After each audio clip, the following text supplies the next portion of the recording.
வணக்கம், welcome to Chitra Murali's kitchen. இன்னைக்கு வந்து ஆடி பண்டிகை. நம்ம என்ன பார்க்க போறோம் அப்படின்னு பாத்தீங்கன்னா, ஆடி பால் பண்ண போறோம். அதுக்கப்புறம் பருப்பு வடை, இதுதான் நம்ம இன்னைக்கு பார்க்க போறோம். அதுக்கு ஃபர்ஸ்ட் வந்து நல்ல ஒரு பெரிய தேங்காய் எடுத்து பால் எல்லாம் எடுத்து வச்சாச்சு. தண்ணி பால், திக் பால் ரெண்டுத்தையும் சேர்த்து எடுத்து வச்சாச்சு தனித்தனியா.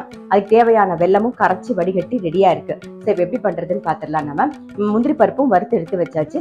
பாருங்க, இப்ப ஃபர்ஸ்ட் என்ன பண்ண போறோம்னா, வெள்ளை கரைசலை சேர்த்துக்கலாம்.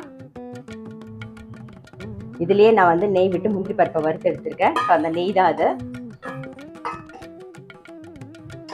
லைட்டா ஒரு கொதி வரட்டும். வெள்ளை கரைசல் லைட்டா ஒரு கொதி வந்துட்டு இருக்கு. சரி, நம்ம இப்ப என்ன பண்றதுன்னு பாத்திரலாம். முந்திரி பருப்பு வறுத்து ரெடியா எடுத்து வச்சாச்சு. இது வந்து தேங்காய் பாலோட 2வது பால், அதாவது தண்ணி பால் சொல்லுவாங்க. அது ஒரே ஒரு டீஸ்பூன் வந்து அரிசி மாவு எடுத்து வச்சிருக்கேன். இதை ஃபர்ஸ்ட் கொஞ்சம் கரைச்சிக்கலாம். இதே பாலை விட்டு கரைச்சிக்கலாம். 2வது பாலை விட்டு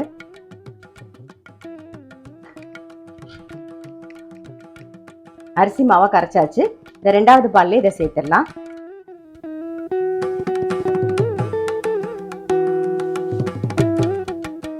பாருங்க, வெல்லமும் கொதிச்சு அதோட பச்சை வாசனை போயிடுது. இப்ப வந்து நம்ம அரிசி மாவை கரைச்சி வச்சிருக்கோம் இல்லையா, 2வது தேங்காய் பால்ல இப்ப அதை சேர்த்துடலாம். நாம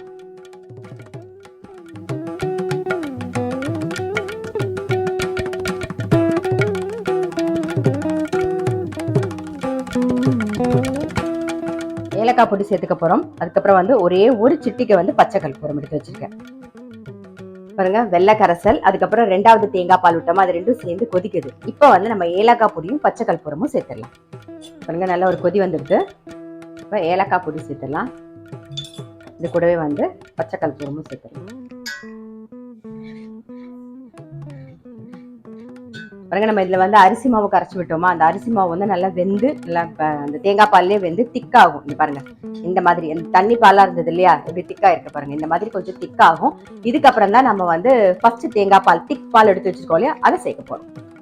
பாருங்க, நல்லா கொதிச்சு திக்கா எடுத்து பார்த்தீங்களா, தெரியுதா உங்களுக்கு? இந்த கன்சிஸ்டன்சி தெரியும். ஸோ இப்போ என்ன பண்ண போறோம்னா, நம்ம திக் தேங்காய் பால் எடுத்து வச்சிருக்கோம், அதை அப்படியே விட்டுடலாம். அடுப்பை ஆஃப் பண்ணிடுவோம். முந்திரி பருப்பையும் சேர்த்துடலாம்.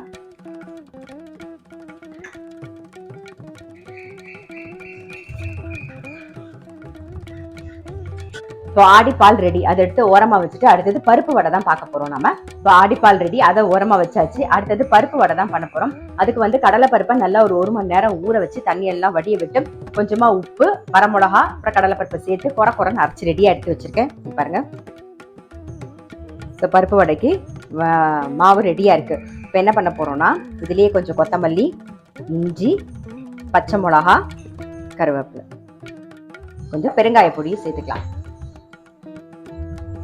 கொஞ்சம் பெருங்காய பொடி நல்லா மிக்ஸ் பண்ணிடுவோம்.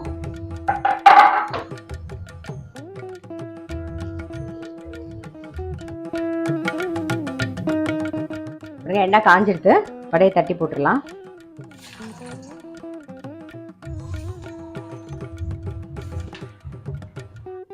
வடை ரெடி ஆயிடுத்து, எடுத்துடலாம்.